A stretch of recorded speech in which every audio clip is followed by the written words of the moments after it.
Waqar nails Look it. what Bumrah did. His master of bowling those Yorkers. His feet going more towards the leg side, given room to the ball. Hit the off stump. Is a genuine wicket take. നമസ്കാരം. 2020 ലോകകപ്പ് വിശേഷങ്ങളുമായി ലോക chapter 2026 തുടങ്ങുകയാണ്. ഇന്ത്യയും പാകിസ്ഥാനും തമ്മിലുള്ള അവസാന പോരാട്ടം കണ്ട നിമിഷങ്ങളാണ് ഇപ്പോൾ. ഏഷ്യാ കപ്പിലെ ദൃശ്യങ്ങളാണ് പ്രേക്ഷകർ കണ്ടത്. നേരിട്ട് കണ്ട മൂന്നിലും ജയിച്ച് ഇന്ത്യ കിരീടം നേടിയിട്ടും വിവാദം ഇപ്പോഴും തീരുന്നില്ല. ഇത്തവണ ലോകകപ്പിൽ ഇന്ത്യയും പാകിസ്ഥാനും ഏറ്റുമുട്ടുമോ എന്ന ചോദ്യത്തിന് ഇപ്പോഴും കൃത്യമായ ഉത്തരമായിട്ടുമില്ല. ആ വാർത്തയിലേക്ക് തന്നെയാണ് നമ്മൾ ആദ്യം പോകുന്നത്. 2020 ലോകകപ്പിൽ ഇന്ത്യയോട് കളിക്കാൻ ICCയോട് പാകിസ്ഥാൻ ഉപാധികൾ വച്ചെന്നാണ് റിപ്പോർട്ട്. 3 ഉപാധികൾ അംഗീകരിച്ച ലോകകപ്പിൽ കളിക്കാൻ സമ്മതിച്ചെന്നാണ് സൂചന. ICC നൽകുന്ന ധനസഹായം കൂട്ടണം, ഇന്ത്യയുമായുള്ള പരമ്പരകൾ വീണ്ടും തുടങ്ങണം, പരസ്പരം കൈകൊടുക്കാൻ ഇന്ത്യ സമ്മതിക്കണം. ഇതാണ് ഉപാധിയായി വെച്ചതെന്നാണ് സൂചന. മനീഷ് ഐഷ മാത്യു ചേരുകയാണ് കൂടുതൽ വിവരങ്ങളുമായി ലോക ഡെസ്കിൽ നിന്ന്. മനീഷ്, പാകിസ്ഥാന്റെ സമ്മർദ്ദത്തിന് വഴങ്ങുമോ ഇന്ത്യ? രുചീഷ്, അങ്ങനെ ഒരു സാഹചര്യം നിലവിലില്ല എന്നുള്ളത് തന്നെയാണ് നമുക്ക് മനസ്സിലാക്കാൻ കഴിയുന്നത്. പ്രത്യേകിച്ച് ഇന്ത്യ എന്ന് പറയുമ്പോൾ BCCI ഈ ഒരു ക്രിക്കറ്റ് അസോസിയേഷനിൽ എത്രമാത്രം പവർഫുൾ ആണെന്നുള്ള കാര്യം നമ്മൾ പലപ്പോഴേ കണ്ടിട്ടുള്ളതാണ്. അതുകൊണ്ട് തന്നെ പാകിസ്ഥാൻ്റെ എത്രത്തോളം സമ്മർദ്ദങ്ങളിലേക്ക് വഴങ്ങാനുള്ള സാധ്യതയില്ല. പക്ഷേ അപ്പോഴും ഈ ഹസ്തദാനം അടക്കമുള്ള കാര്യങ്ങൾ അംഗീകരിക്കാവുന്ന ഒരു കാര്യം തന്നെയാണ്. ഇതിനു മുമ്പ് പലപ്പോഴും ഈ അടുത്ത സൗഹൃദം ഈ പാക് താരങ്ങളും ഇന്ത്യൻ താരങ്ങളൊക്കെ തമ്മിൽ കളിക്കളത്തിൽ പുലർത്തിയിട്ടുള്ളതാണ്. അത് ഇതിനു മുമ്പും പലപ്പോഴും ഇരു രാജ്യങ്ങളും തമ്മിൽ പല പ്രശ്നങ്ങൾ ഉണ്ടായിരുന്നപ്പോൾ പോലും കളിക്കളത്തിൽ അതൊന്നും ബാധിച്ചിരുന്നില്ല എന്നുള്ളത് തന്നെയാണ് യാഥാർത്ഥ്യം. അത് നമ്മൾ കണ്ടിട്ടുള്ളതുമാണ്. അതുകൊണ്ട് തന്നെ ഈ കൈ കൊടുക്കുക അല്ലെങ്കിൽ ഹസ്തദാനം നൽകുക എന്നുള്ള കാര്യത്തിലേക്ക് ഒരു പക്ഷേ ഒരു വിട്ടുവീഴ്ചയ്ക്ക് BCCI തയ്യാറായെങ്കിൽ കൂടെ ഈ ഒരു സീരീസിലേക്ക് പോവുക എന്നുള്ള കാര്യത്തിൽ ഒരു വിട്ടുവീഴ്ചയ്ക്കും തയ്യാറാകാനുള്ള സാധ്യത പ്രത്യേകിച്ചില്ല. പ്രത്യേകിച്ച് ഏറ്റവും ഒടുവിലായിട്ട് ഈ ഇന്ത്യയും അതുപോലെ തന്നെ പാകിസ്ഥാനും തമ്മിലൊരു പരമ്പര വരുന്നത് 2013-ലാണ്. അത് ഇന്ത്യയിൽ വെച്ച് നടക്കുന്നത് 2013-ലാണ്. 2008-ലാണ് അവസാനമായി പാകിസ്ഥാനിലേക്ക് ഇന്ത്യ പോവുകയും ചെയ്യുന്നത്. പക്ഷേ 2013-ന് ശേഷം ഈ ഇരു രാജ്യങ്ങളും തമ്മിൽ അങ്ങനെ ഒരു മത്സരം ഉണ്ടായിട്ടില്ല എന്നുള്ളതാണ്. അങ്ങനെ ഇരിക്കെ ഇനി ഒരു മത്സരത്തിനും കൂടി, അതായത് ഇനി ഒരു പരമ്പരയ്ക്കും കൂടി ഇന്ത്യ ഒരു വിട്ടുവീഴ്ചയ്ക്ക് തയ്യാറാവാനുള്ള സാധ്യത വളരെ വിരളമായിട്ടാണ്. അത് പ്രത്യേകിച്ചൊരു രാഷ്ട്രീയ സാഹചര്യങ്ങളൊക്കെ കണക്കിലെടുത്ത് അത്തരത്തിലൊരു സാഹചര്യം നിലവിൽ നിൽക്കുന്നില്ല. പക്ഷേ അപ്പോഴും ഹസ്തദാനം എന്നുള്ള കാര്യത്തിന് ഇപ്പോഴും ഒരു സാധ്യതയുണ്ട്. അതൊരു പക്ഷേ നടന്നേക്കും. പിന്നെ അതിനോടൊപ്പം തന്നെയുള്ളതാണ് ഈ ICCയുടെ തുക ഉയർത്തി നൽകുക എന്നുള്ളത്, പാകിസ്ഥാനുള്ള ധനസഹായം വർദ്ധിപ്പിക്കുക എന്നുള്ളത്. അത് ഒരു പക്ഷേ ICC അംഗീകരിക്കാൻ തന്നെയാണ് ആ സാധ്യത. അപ്പോഴും ഒരു സംശയത്തിന് നിഴലിൽ നിൽക്കുന്നത് ഈ പറയുന്ന ഈ ഇന്ത്യ പാകിസ്ഥാൻ പരമ്പര പുനരാരംഭിക്കണമെന്നുള്ള പാകിസ്ഥാൻ്റെ ആവശ്യമാണ്. അതിൽ ഒരു പക്ഷേ ഒരു വിട്ടുവീഴ്ചയ്ക്കും BCCI തയ്യാറാകില്ല. പ്രത്യേകിച്ച് പുതിയ രാഷ്ട്രീയ സാഹചര്യങ്ങളൊക്കെ നിലനിൽക്കുമ്പോൾ നമുക്കറിയാവുന്നതാണ് ദേശീയ മാധ്യമങ്ങളടക്കം ഇന്ത്യ പാകിസ്ഥാൻ മത്സരങ്ങൾക്ക് നൽകുന്ന ഒരു പ്രാധാന്യം, അല്ലെങ്കിൽ ഇന്ത്യ ഒരിക്കലും പാകിസ്ഥാനോട് മത്സരിക്കേണ്ട തരത്തിലേക്ക് അവർ സെറ്റ് ചെയ്യുന്ന ഒരു പ്രൊപ്പഗണ്ടയൊക്കെ നമ്മൾ പലപ്പോഴും കാണുന്നതാണ്. അങ്ങനെ ഒരു സാഹചര്യം കൂടെ നിലനിൽക്കുന്നതുകൊണ്ട് തന്നെ ഈ വിവാദം അധികം നീട്ടിക്കൊണ്ടു പോകാനും ഇന്ത്യ ആഗ്രഹിക്കുന്നുണ്ടാവില്ല. കാരണം ഈ ഗ്രൂപ്പ് ഘട്ടം മാത്രമല്ല, അതിനുശേഷം സൂപ്പർ 8 ഒക്കെ വരുമ്പോഴും അത്തരത്തിലുള്ള ഒരു മത്സരത്തിന് സാധ്യതയുണ്ടെങ്കിൽ അവിടെയും ഇതാണ് അവസ്ഥയെങ്കിൽ അത് ലോകകപ്പിന്റെ ശോഭ കെടുത്തുന്ന ഒരു സാഹചര്യത്തിലേക്ക് പോകും. തീർച്ചയായും രുചീഷ്, അതുതന്നെയാണ് ഈ ICC മുന്നോട്ട് വെക്കുന്ന ഒരു കാര്യം. പ്രത്യേകിച്ച് ആദ്യഘട്ടത്തിൽ ഗ്രൂപ്പ് എന്ന നിലയ്ക്ക് ഒരു പക്ഷേ പോയിന്റിൽ വലിയ വ്യത്യാസങ്ങളൊന്നും വരില്ല. പക്ഷേ അത് നോക്കൗട്ട് റൗണ്ടിലേക്ക് വരുമ്പോൾ ആ മത്സരം നടന്നേ മതിയാകും എന്നുള്ളതാണ്. ഇപ്പോൾ തന്നെ ഇതിനോടകം തന്നെ നിരവധി ആരാധകരാണെങ്കിലും മുൻ താരങ്ങളാണെങ്കിലും ഒക്കെ തന്നെ ഇന്ത്യ പാകിസ്ഥാൻ മത്സരമില്ലെങ്കിൽ ലോകകപ്പിൻ്റെ പകിട്ട് തന്നെ നശിക്കുമെന്നാണ് പറഞ്ഞു വെക്കുന്നത്. അങ്ങനെയുള്ളൊരു സാഹചര്യത്തിൽ ഇന്ത്യ ചില വിട്ടുവീഴ്ചകൾക്ക് തയ്യാറാകും. ആ വിട്ടുവീഴ്ചകൾക്ക് തയ്യാറാകുന്ന ഒരു പക്ഷേ ഈ ഹസ്തദാനം നൽകുന്നതിനും അതോടൊപ്പം തന്നെ പാകിസ്ഥാന് ഈ ICC കൂടുതൽ ധനസഹായം നൽകുന്ന അത്തരത്തിൽ കാര്യങ്ങൾക്കൊന്നും ഇടപെടാനോ അല്ലെങ്കിൽ അതിലൊരു എതിർപ്പ് പറയാനോ സാധ്യതയില്ല. പക്ഷെ അപ്പോഴും ഈ സീരീസ് നടത്തുക, അതായത് പരമ്പര ഇന്ത്യ പാകിസ്ഥാൻ പരമ്പര നടത്തുക എന്നുള്ള അവരുടെ ആവശ്യം ഒരു പക്ഷേ അംഗീകരിക്കാനുള്ള സാധ്യത ഇപ്പോഴും നിലനിൽക്കുന്നില്ല. എന്നിരുന്നാൽ കൂടെ ഈ ഒരു മത്സരം നടത്തുക എന്നുള്ളത് തന്നെയാണ് ഏറ്റവും പ്രാഥമികമായിട്ടുള്ള ഇന്ത്യയുടെയും അതുപോലെ തന്നെ ICCയുടെയും ഒക്കെ ആവശ്യമെന്ന് പറയുന്നത്. നടക്കാത്തതുകൊണ്ടുണ്ടാകുന്ന ബ്രോഡ്കാസ്റ്റിംഗിനുണ്ടാകുന്ന നഷ്ടം, അതുപോലെ തന്നെ ലോകകപ്പിന് ഉണ്ടാകുന്ന ആവേശം കെടുത്തുന്ന കാര്യം മാത്രമല്ല, ഇന്ത്യ പാകിസ്ഥാൻ മത്സരങ്ങൾ സംഭവിക്കുന്നില്ല. 2013 ശേഷം സംഭവിക്കുന്നത് ഇത്തരത്തിലുള്ള ICC ടൂർണമെന്റുകളിൽ മാത്രമാണ്. ലോകകപ്പ് ആയെങ്കിലും ഏഷ്യ കപ്പ് ആണെങ്കിലും ചാമ്പ്യൻസ് ട്രോഫി ആണെങ്കിലും അത്തരത്തിലുള്ള ICC ടൂർണമെന്റുകളിൽ മാത്രമാണ് ഈ മത്സരം സംഭവിക്കുന്നതുകൊണ്ട് തന്നെ അത് ഒഴിവാക്കുക എന്നൊരു കാര്യത്തിലേക്ക് ഒരുപക്ഷെ ഇന്ത്യ പോകാനുള്ള സാധ്യത വളരെ വിരളമാണ്. അധികം സമയമില്ല. കാരണം ഫെബ്രുവരി 15-ന് ആ മത്സരം നടക്കേണ്ടതുണ്ട്. അതോടൊപ്പം ബംഗ്ലാദേശിനും ഈ യോഗത്തിൽ ചില നിർണായകമായ കാര്യങ്ങൾ ഇടപെടൽ നടക്കുന്നുണ്ട്. തീർച്ചയായും രുചീഷ്, അതിൽ ഇന്നലെ ലാഹോറിൽ നടന്ന ഈ ഒരു കൂടിക്കാഴ്ചയിൽ ICCയുടെ 2 പ്രതിനിധികളോടൊപ്പം തന്നെ ബംഗ്ലാദേശ് ക്രിക്കറ്റ് ബോർഡിനെ അതുപോലെ തന്നെ പാകിസ്ഥാൻ ക്രിക്കറ്റ് ബോർഡിൻ്റെ അംഗങ്ങളാണ് പങ്കെടുത്ത് ചർച്ച നടത്തിയത്. അതിൽ ബംഗ്ലാദേശ് മുമ്പോട്ട് വെക്കുന്ന കാര്യം, ഈ ഒരു ലോകകപ്പിന് വേണ്ടി തയ്യാറെടുക്കുന്നതിന് അവർക്ക് ഏറെ തുക നഷ്ടമായിട്ടുണ്ട്. അതിനുവേണ്ടി അവർ കൂടുതൽ തുക ചിലവാക്കിയിരുന്നു. പക്ഷേ അതൊരു നഷ്ടമായി മാറിയിരിക്കുകയാണ് ലോകകപ്പിൽ പങ്കെടുക്കാൻ കഴിയാത്തതുകൊണ്ട് തന്നെ.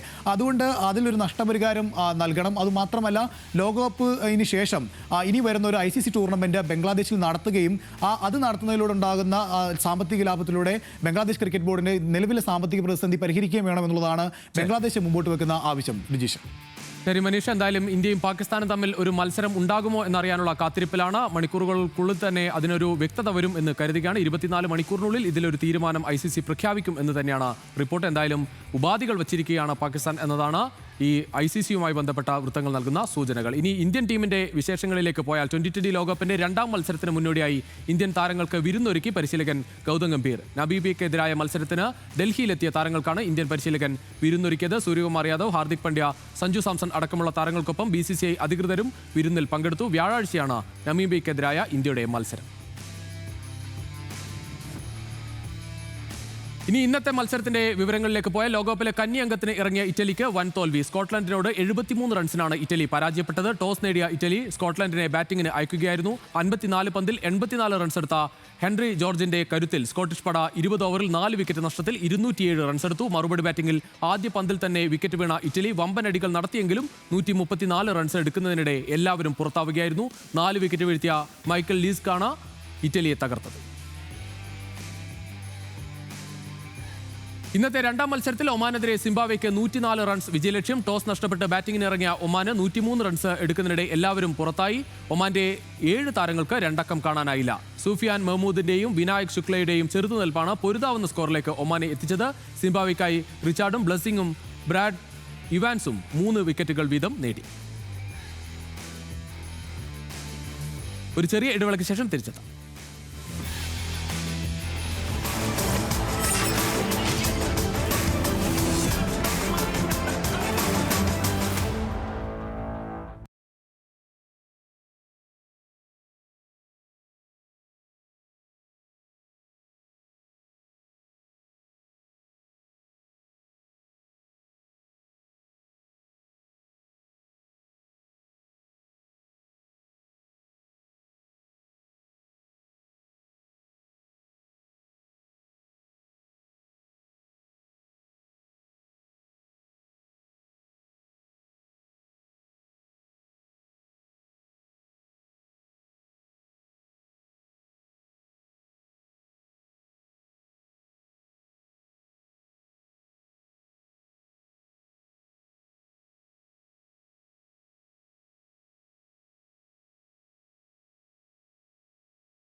ക്രിക്കറ്റ് ലോകകപ്പ് മൈതാനങ്ങളിൽ കാണുന്ന പടുകൂറ്റൻ പതാകകൾക്ക് പിന്നിൽ വിസ്മയിപ്പിക്കുന്ന ഒരു രഹസ്യമുണ്ട്. കേവലം ഒരു അലങ്കാരത്തിനപ്പുറം പരിസ്ഥിതി സൗഹൃദത്തിന്റെ വലിയൊരു സന്ദേശമാണ് പതാകകൾ നൽകുന്നത്.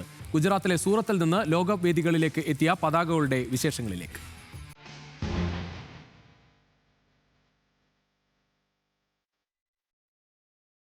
മൈതാനങ്ങളിൽ ദേശീയഗാനം മുഴങ്ങുമ്പോൾ സ്റ്റേഡിയത്തിന്റെ പകുതിയോളം വിസ്തൃതിയിൽ വിടരുന്ന കൂറ്റൻ പതാകകൾ ഓരോ കായിക പ്രേമിയുടെയും ഉള്ളിൽ ആവേശം നിറയ്ക്കുന്ന കാഴ്ചയാണ്. എന്നാൽ ഈ പതാകകൾക്ക് പിന്നിലെ രഹസ്യം പലർക്കും അറിയില്ല. പരിസ്ഥിതി സംരക്ഷണത്തിന്റെ വലിയൊരു സന്ദേശം കൂടിയാണ് പതാകകൾ നൽകുന്നത്.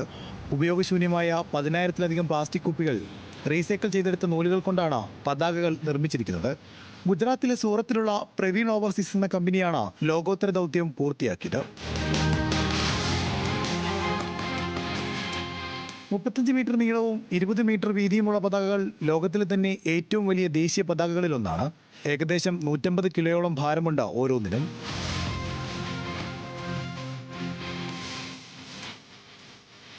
ആകെ 3500 കിലോ ഭാരമുള്ള 20 രാജ്യങ്ങളുടെ പതാകകൾ സൂറത്തിൽ നിന്ന് വിമാനമാർഗമാണ് ലോകകപ്പ് വേദികളിൽ എത്തിച്ചത്.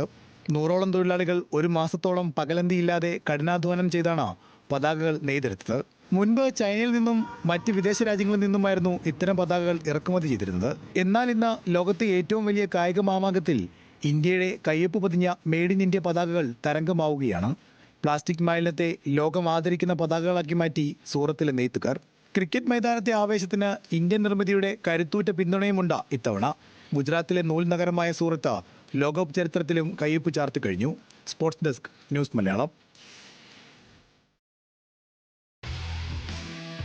ഇനി ചില ക്രിക്കറ്റ് വാർത്തകൾ വേഗത്തിലും ചുരുക്കത്തിൽ. ലോകകപ്പ് സന്നാഹ മത്സരത്തിനിടെ പരിക്കേറ്റ് പുറത്തായ ഹർഷിത് റാണയുടെ ശസ്ത്രക്രിയ പൂർത്തിയായി. ഹർഷിത് തന്നെയാണ് ഇക്കാര്യം സാമൂഹ്യ മാധ്യമങ്ങളിലൂടെ അറിയിച്ചത്. ശസ്ത്രക്രിയ പൂർത്തിയായെന്നും വേഗത്തിൽ മടങ്ങി വരുമെന്നും റാണ പറഞ്ഞു. ദക്ഷിണാഫ്രിക്കയ്ക്കെതിരായ സന്നാഹ മത്സരത്തിലാണ് റാണയ്ക്ക് കാലിന് പരിക്കേറ്റത്. തുടർന്ന് താരം ലോകകപ്പ് ടീമിൽ നിന്ന് പുറത്തായിരുന്നു. 2020 ലോകകപ്പിൽ ഇന്ത്യയോട് തോറ്റ് ഒരു ദിവസം പിന്നിട്ടതിന് ശേഷം അമേരിക്കൻ ടീമിന് ആശംസകളുമായി പ്രസിഡന്റ് ഡൊണാൾഡ് ട്രംപ്. ക്രിക്കറ്റ് ലോകകപ്പ് നടക്കുന്നുണ്ടെന്ന് അറിഞ്ഞെന്നും ടീമിന് എല്ലാവിധ ആശംസകളും എന്നായിരുന്നു ട്രംപിന്റെ പോസ്റ്റ്. ട്രൂത്ത് സോഷ്യലിലൂടെയാണ് ട്രംപ് തന്റെ രാജ്യത്തിന് പിന്തുണ പ്രഖ്യാപിച്ചത്. രാജ്യത്ത് ക്രിക്കറ്റ് ടീം ഉണ്ടോ എന്ന് പോലും പ്രസിഡന്റിന് അറിയില്ല എന്നാണ് പരിഹാസം. നെതർലൻഡ്സിനെതിരായ പാകിസ്ഥാന്റെ ജയത്തിന് പിന്നാലെ വിമർശനവുമായി മുൻ പാക് താരവും പരിശീലകനുമായ ബാസിദ് അലി.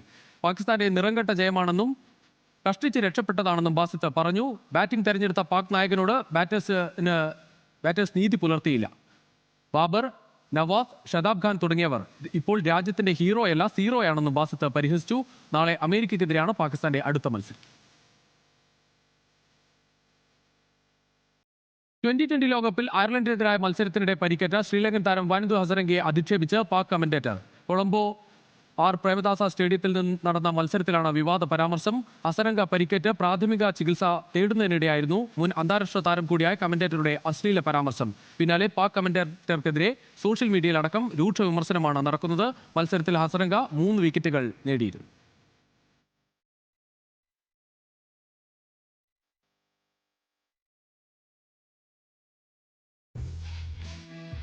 ലോക ചാപ്റ്റർ 2026ന്റെ ഈ എപ്പിസോഡ് ഇവിടെ പൂർണ്ണമാവുകയാണ്.